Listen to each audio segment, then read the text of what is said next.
Gaming mice and other types of mice that really appeal to hand styles are getting pretty popular. They've always been popular, but we're kind of seeing like a revision among many manufacturers who try to hit the more economic version of it. You know, I don't want to drop $150 on a mouse that is ergonomic. I would rather drop like 20, 30 bucks on something that's really nice, does pretty much the same job. So we're going to be looking at the 1ByOne ergonomic optical mouse. This advertises that it has 6 buttons, and you can also adjust the DPI, which is dots per inch, basically the sensitivity of the mouse. And you can click the button right on the mouse to adjust it. So for those of you who like to edit photos or do anything like gaming, these mice are great because if you figure out and learn the system, you can do some really cool stuff by just switching the sensitivity between different tasks. So let's dive in, let's see what it looks like, see how it feels, and then we'll test it out on a laptop. Nice little insert for it. We don't really read the instruction manual, so we'll leave that off to the side. I just care about the mouse. Alright, so taking a look at it, it looks a little, I would say, non-traditional. It holds really nice in the hand. This is really, really comfortable, and everything feels nice. There's good responses, everything has good like button clickability. You can hear it. The scroll wheel scrolls pretty nice. It's a little soft for my taste, but I also like that mouse that has the click, click, click, click, click as you scroll. But for a lot of people, this is going to become really, really nice and comfortable. You also have the forward-back buttons, which are super useful because your thumb can also navigate you forward and back on pages, especially if you need to change a lot of things. And we also have that DPI button right here. And it's labeled, it's just hard to get the light to show properly. It's the camera's fault, it's not the mouse's fault. But yeah, on the bottom it looks nice. You know, we have these 4 traction pads, which help it glide nice and smooth. It's got some nice design structures in it. Alright, we also have some LED colors that indicate the DPI. So it looks like this also has some different color features on it as well. So 800 it's red, 1200 purple, 2000 yellow, 3200 white. So if you learn those colors as well, as you're cycling through the DPI, you can kind of take note of what colors are the most sensitive and things like that. So, some cool stuff.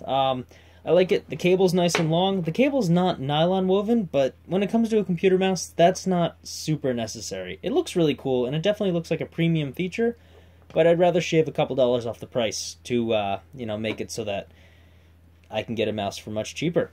The big thing that's worth noting on this is the rounded shape of it. It's almost like dome-like as you look at it, and it is really ergonomic. Like, this feels great on my hand when I'm going to end up using it. So I like it. I like it a lot. This might replace my basic mouse on my computer, or at least it's going to take place as my travel mouse, or maybe I'll bring it to work and play around with it there.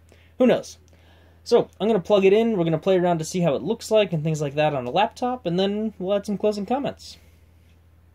Alright, so, we're back, and I've killed the lights a little bit so you can really get the glow to show off.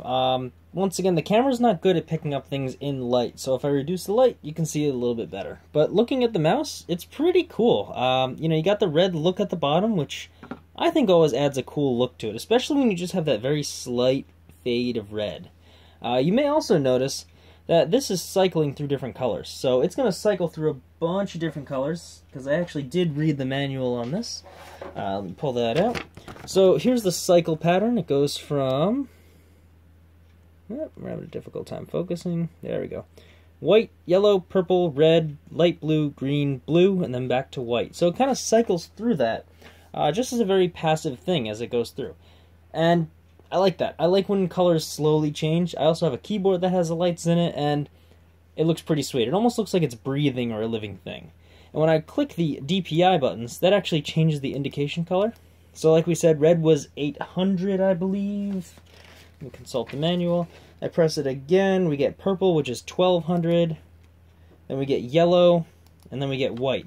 So what that really means is just how sensitive the mouse is. So let me zoom up a little bit on the screen. Hopefully you can read that, or at least see the mouse in action. You can see it moving here. This is at the DPI setting. We're going to do red, so it's like just inching along a little bit.